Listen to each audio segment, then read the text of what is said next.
Yo, and welcome back to Dan Escapes. I hope you are all doing very well. In today's episode, we have something special here, and it's the Trek Checkout.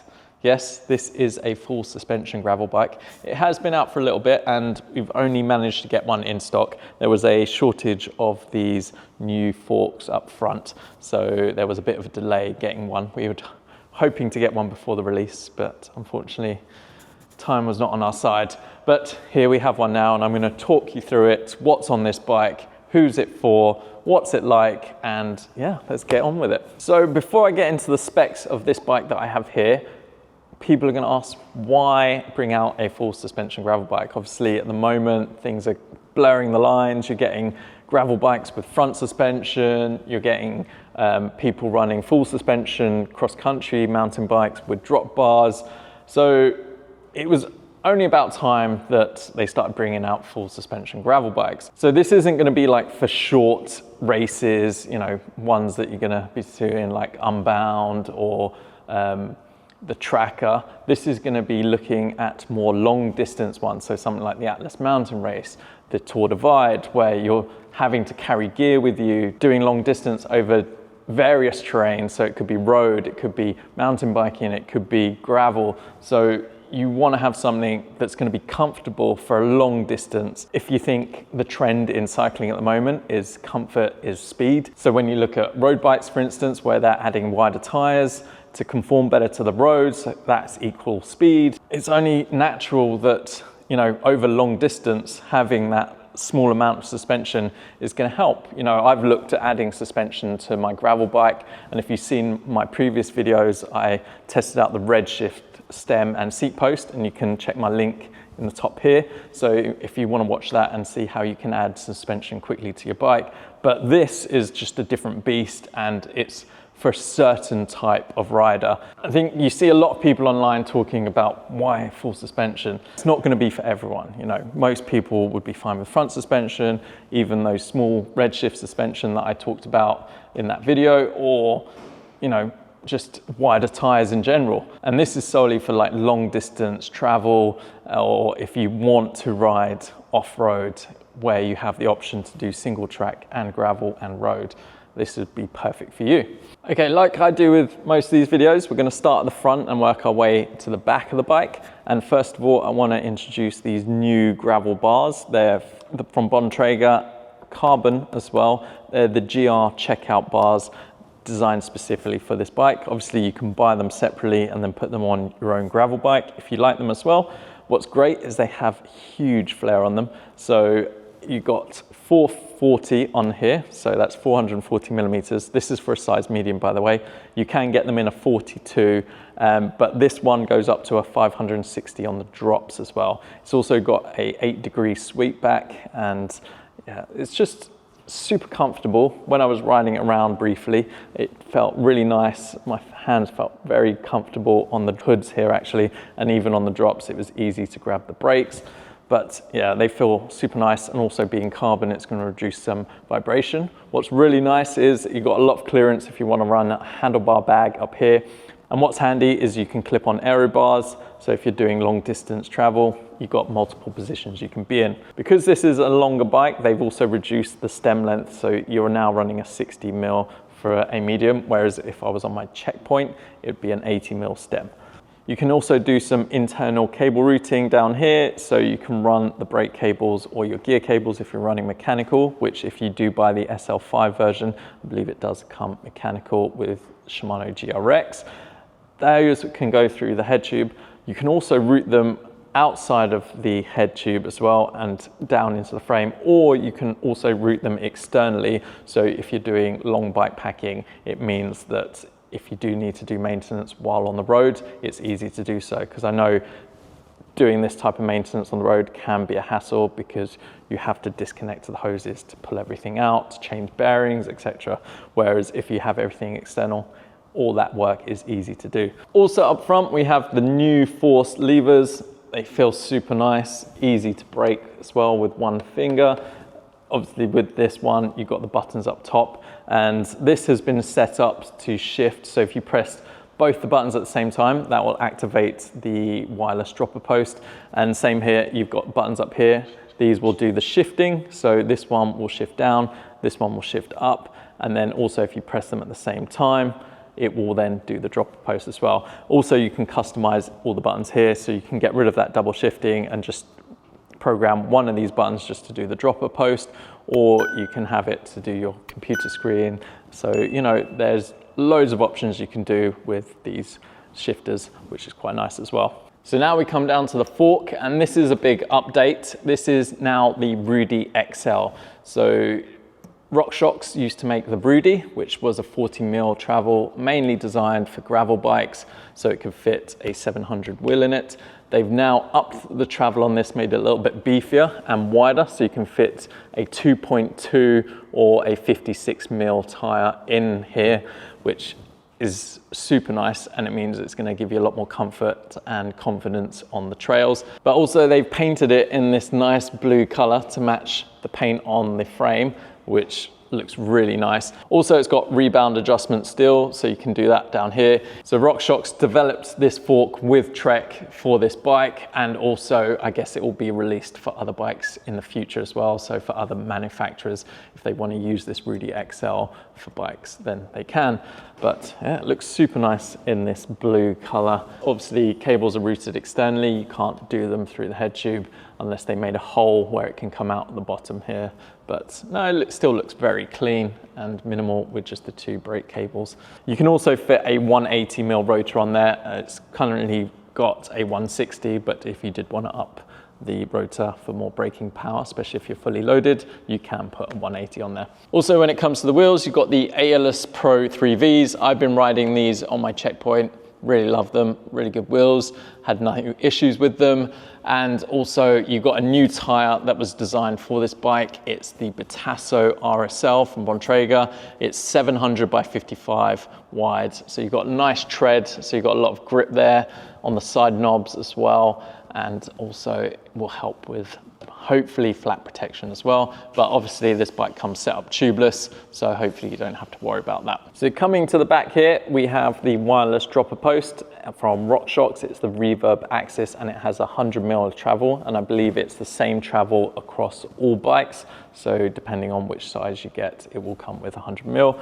If you go with the SL5 version, it will come with a cable actuated dropper post, so it's not wireless, and that can be done with the left shifter, I believe, off the top of my head. Now coming down to the rear shock, this is the SIDLuxe Ultimates. So you'll usually see the SIDLuxe on most of their cross-country bikes, and I think this is just one of their shortest ones, just stroked down to 55mm of travel. So it's quite nice. It's got 3 positions. You can obviously have it open and locked, and then also you can set the rebound as well on this, which is a plus. And what's nice is it all looks clean and easy to maintain up here as well. If you needed to take it out to be serviced, it's not like the Super Caliber, which is kind of integrated, built inside the frame, which there is a little bit more work if you need to take that shock out to be serviced. So usually with suspension, you have to service them every 50 hours. That's the recommended from manufacturers. I'm not sure if it's the same with these, but I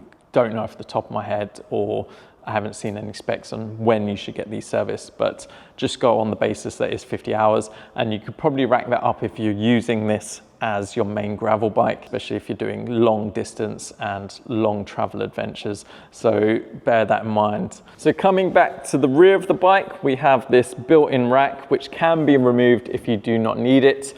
And what's nice about this is it does not affect the suspension at all. Plus it keeps the weight down low again, so it's not affecting your handling of the bike and the suspension. So it means you can load stuff on here. There are mounting points on the side, so if you did want to put some cages, so the ones that come on the frame down here, you can probably put up here if you needed to strap some extra bits to there, and then strap a bag on top there. Also, if you wanted to remove it, I've seen Justinus, he's been riding this checkout at some events, and he's using the tail fin system as well, which goes through the through axle and then bolts onto the seat post here.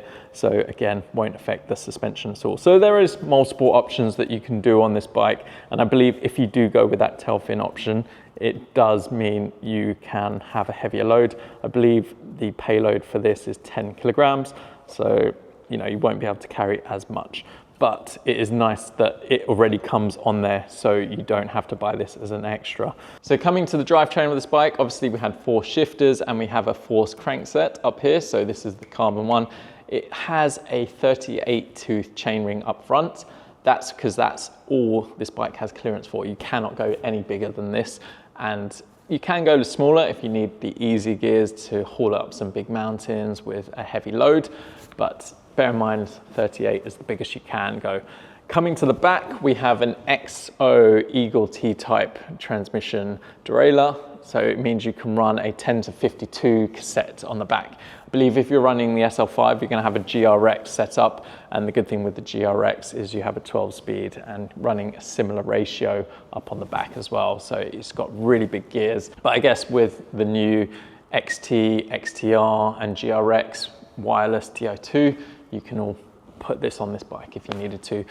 What's handy is it's got a UDH as well, meaning you can run T-type and it mounts directly to the frame, or you've got a universal derailleur hanger. So if you are running GRX, everyone should be able to have that hanger available in shops. So it should be widely available if you do bend a hanger. This setup might be a bit overkill if you're traveling around the world. So if you are looking at something like that, you might want to go mechanical with parts that are easy to service and get parts if you're in shops. Obviously, T-type chains, T-type cassette, they aren't very cheap. So that could be something to bear in mind if you do want to take this as a tourer. This configuration here might not be the best for you. Maybe looking at something like the SL5 with mechanical shifting might be a better option. But yeah, that's the rear of the bike. Also, you've got a rapid drive, so you've got 108 points of engagement in the hub, giving a nice buzz, but it means that you've got almost instant engagement when you're climbing up mountains, especially when you've got that tricky terrain and you need instant engagement just to start up. So those are the specs you get on this bike and the differences between the SL5 and this SL7, which are the only ones you can get this bike in. Coming to the frame, it is made of carbon. It is the OCL V500 layup, which you'll get on like the SL models of your, like, say, Checkpoint, Madone, Damani. And also it has been rigorously tested to mountain bike standards, so it can take a beating if you are taking off some off-road terrain. So when it comes to mountain points, you got quite a few. You've got 2 on top if you want to run the top tube bag. You've got 3 under here. I can't remember how many you got down here, but you got quite a few. You got 2 for a bottle cage there. You got 2 underneath here as well. Also, you got the mountain points on the rear rack if you are running that as well. So at the moment, you've got these nice cages which match the accents of the bronze on here. So you've got the bronze collar, bronze on the rear rocker, and then also you have some bronze on top here. So it's nice that this matches. You can move these off, take these off, run bottle cages. Like I said, if you did want to run the cables externally, you can put them down the channel in the middle here. So you have an array of options. Also, Trek do sell a bag specifically for this bike, and it matches the colorway of this particular one, and it is full mounted, so it will mount all the way here except for around the shock. So that's nice if you need to carry a lot of gear, and I believe you can fit a water bladder in there as well. We did order one, it hasn't arrived in time to show you on this bike here, but yeah, this is the main setup of the bike. So that's been an overview of the checkout, whether that's the SL7 and talking about the SL5. What's it like to ride?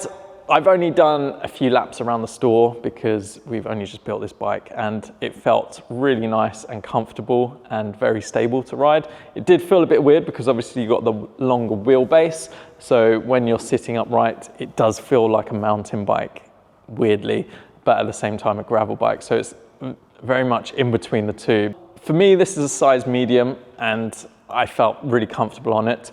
And the standover height, I felt like I was really close to the top bar, but when I was seated and pedaling and had my hands on the hoods, it felt normal and relaxed, and I felt like I could ride in that position for a long period of time. But the only way I'm gonna really get a feel for this bike is taking it out on gravel trails and some single track just to see how it performs. But yeah, this is the Trek checkout, and I'm over at Trek Bicester, and they will have this bike available here. So if you wanna try one out, see what it looks like, and if you have any questions, team here will be able to help you out. And also, if you do have any questions, let me know in the comments below. What do you think of this bike? Do you think it's just bordering on mountain bike territory and you should just get a mountain bike, just get a gravel bike, don't need the suspension? Obviously, I said at the beginning why they designed this bike, and it was mainly around doing those long distance adventure rides. So something like the Tour Divide and those long distance mountain bike races where you do need comfort and different positions. So having the drop bars makes it a little bit more aero than a mountain bike where you're upright with wide handlebars. Will it be faster? I know Justinus won a long distance race on this. I can't remember the one. I'll put it on the screen below. But it's great to have a discussion, and it's good to see that bike manufacturers are coming out with different inventions and also breaking the mold with the industry. So we're coming round in full circle again, where mountain bikes used to be rigid, then they started adding full suspension. Now you're getting gravel bikes, which were pretty much rigid mountain bikes with drop bars, and now we're adding suspension to them. So, you know, you're blurring the lines a lot between gravel mountain bike, cross-country mountain bike, and it's an interesting space, and we're going to see how this progresses and what's coming out in the future, and see what other bike manufacturers do in this space as well. But yeah, that's it for today's episode. If you enjoyed it, please do give it a thumbs up and subscribe to my channel, as it helps a lot and I appreciate it so much. Hope you're all staying safe, staying positive, having fun, and I shall see you in the next one.